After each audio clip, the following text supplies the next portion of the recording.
गुज़िश्ता दिनों जैसे ही ये खबर सामने आई कि पाकिस्तान का क्रेडिट डिफ़ॉल्ट स्वैप यानी सीडीएस रेट 80% के करीब पहुंच गया है, तो मार्केट में एक हैजान बर्पा हो गया। हर जी शऊर शख्स जिसको इस मुल्क की थोड़ी सी भी फिक्र है, उसके जहन में पहला सवाल यही था कि ये मुल्क डिफ़ॉल्ट होने लगा है, कि ये मुल्क डिफ़ॉल्ट हो चुका है, और अगर खुदा ना खास्ता ये मुल्क डिफ़ॉल्ट हो गया तो इसके क्या असरात मुरतब होंगे। आज के इस वीडियो में हम यही डिस्कस करेंगे। नंबर एक कि मुल्क डिफ़ॉल्ट कब होता है। नंबर दो, क्रेडिट डिफ़ॉल्ट स्वैप यानी सीडीएस बेसिकली है क्या। और नंबर तीन, पाकिस्तान के डिफ़ॉल्ट होने के चांसेस क्या हैं। नंबर चार, अगर खुदा न खास्ता दुनिया का कोई भी मुल्क डिफ़ॉल्ट करता है तो उसके क्या असरात मुरतब होते हैं। सबसे पहली बात, डिफ़ॉल्ट क्या है।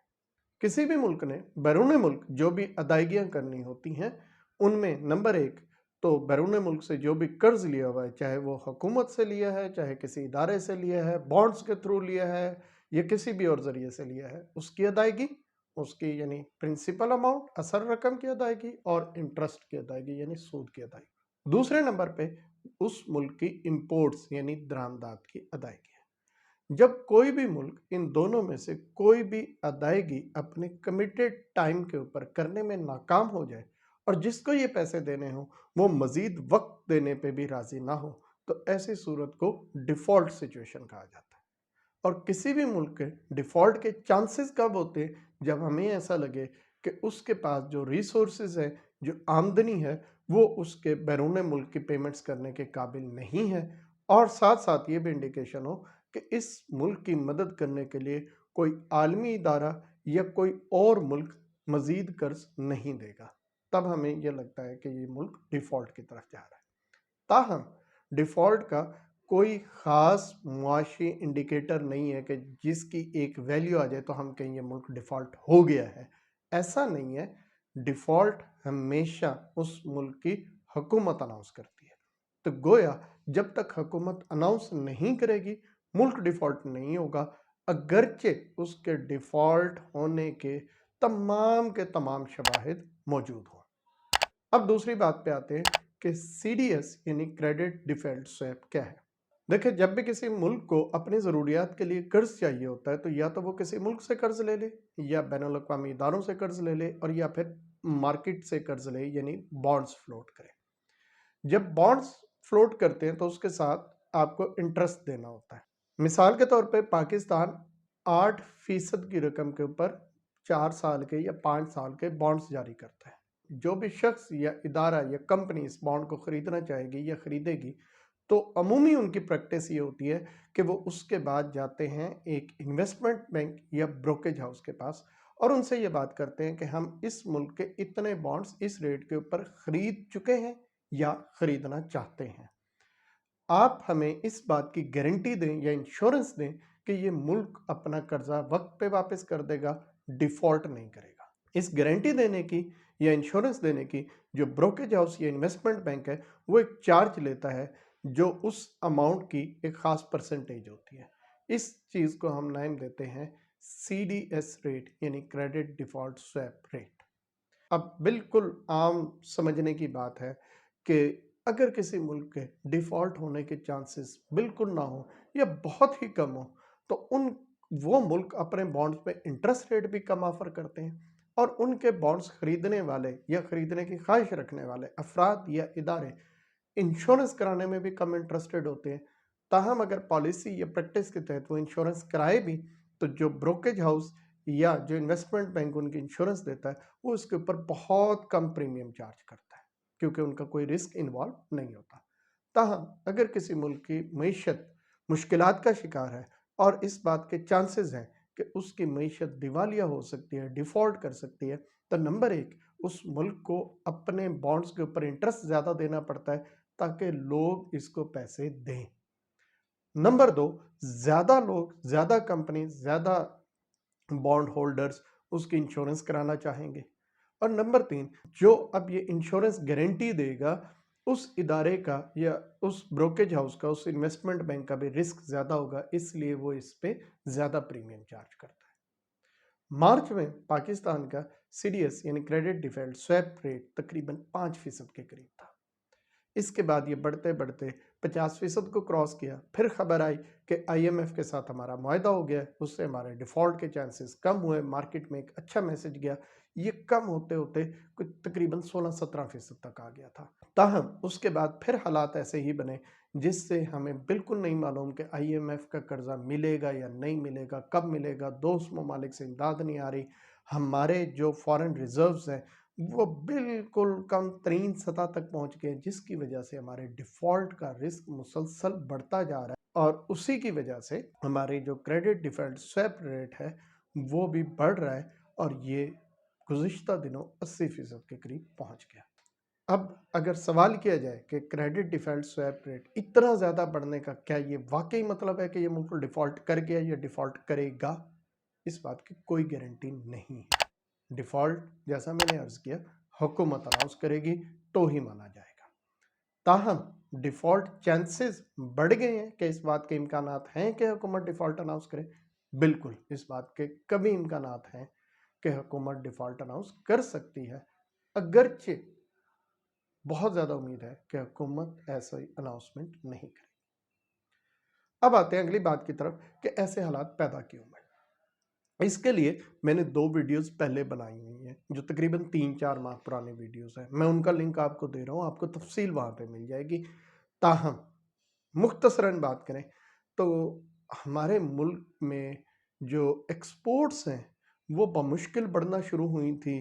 पिछले साल हमारे मुल्क की एक्सपोर्ट पाकिस्तान की तारीख के रिकॉर्ड पे पहुंची थी, अगरचे दुनिया के मुकाबले में अभी भी बहुत कम है, लेकिन उसमें बढ़ोतरी का अमल शुरू हो गया था।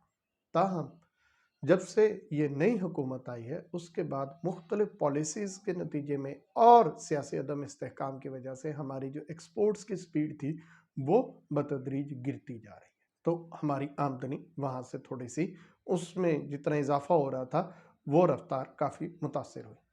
दूसरी आमदनी का जरिया है रेमिटेंसेस यानी बैरून मुल्क मुकीम पाकिस्तानियों की भेजी गई रकूम। ये जो रकूम है इनमें वाज़े कमी आना शुरू हो गई है। इसी तरह रोशन डिजिटल अकाउंट्स में जो पैसा आ रहा है उसमें वाज़े कमी आ रही है। फॉरेन डायरेक्ट इन्वेस्टमेंट जो आ रही थी उसमें वाज़े कमी आ रही है। नतीजतन हो क्या रहा है कि मुल्क में जहाँ आमदनी आ रही थी वो सिकुड़ना शुरू हो गई है। हुकूमत ने क्या किया? हुकूमत ने फौरी तौर पर इंपोर्ट के ऊपर बैन लगाया। जब आप इंपोर्ट के ऊपर बैन लगाते हैं तो नॉन एसेंशियल यानी गैर ज़रूरी अशिया की फहरिस्त अगर आप देखें जो अमूमी तौर पे बैन का शिकार होती हैं उनमें बहुत सा इंडस्ट्रियल रॉ मटेरियल या मशीनरी भी शामिल हो। बदकिस्मती से जब आपने ये बैन लगाया तो इंडस्ट्री का रॉ मटेरियल आना बंद हो गया। इसी तरह जो आपकी मशीनरी थी उसके आने में रुकावटें पैदा हो गई, तो आपकी जो मुआशी तरक्की थी उसके ऊपर बहुत मनफी असर पड़ा।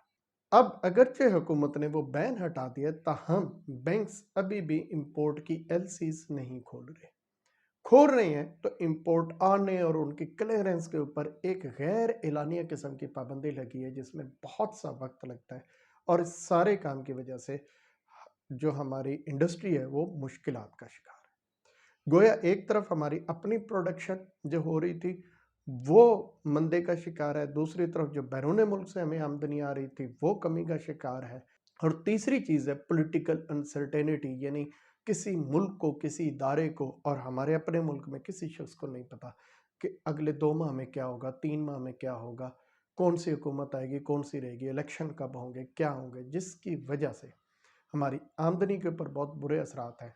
लेकिन हमने अपनी इंपोर्ट की पेमेंट भी करनी है, अपने कर्ज की अदायगी भी करनी है और हमने उसके ऊपर सूद भी पे करना है। खतरात बहुत ज़्यादा बढ़ गए हैं कि हम ऐसा ना कर सकें। अब आ जाते हैं कि अगर खुदा न खास्ता कोई भी मुल्क डिफ़ॉल्ट करता है तो उसके क्या असरात होंगे। आपके पास पैसे ना हो, आपने लोगों से ख़रीदारी करनी और लोगों को इस बात की कभी उम्मीद हो, लोगों को ये बात बिल्कुल नज़र आ रही हो कि आप ये पैसे वापस नहीं कर सकेंगे, तो आपको लोग उधार पे चीज़ें कितनी की देते हैं? अमूमी तौर पे नहीं देते। यही मुल्क के साथ होता है। जब कोई भी मुल्क डिफ़ॉल्ट करता है तो ये इस बात का एतराफ़ होता है कि हमारे पास इम्पोर्ट बिल पे करने के पैसे नहीं हैं, हमारे पास बैरून मुल्क अदायगियाँ करने के पैसे नहीं हैं। ऐसी सूरत में सबसे पहला काम तो ये होता है कि दुनिया आपको चीज़ें बेचना बंद कर देती है। آپ کی امپورٹس تقریباً بند ہو جاتے ہیں۔ ہماری امپورٹس کیا ہیں؟ میں نے آپ کو بتایا انڈسٹری را مٹیریل، میں نے آپ کو بتایا مشینری، اس سے آپ کی صنعت کے اوپر بہت برا اثر پڑے گا، لیکن اس سے بھی زیادہ ہے ہمارے امپورٹ کا سب سے بڑا حصہ ہے انرجی، تیل، گیس۔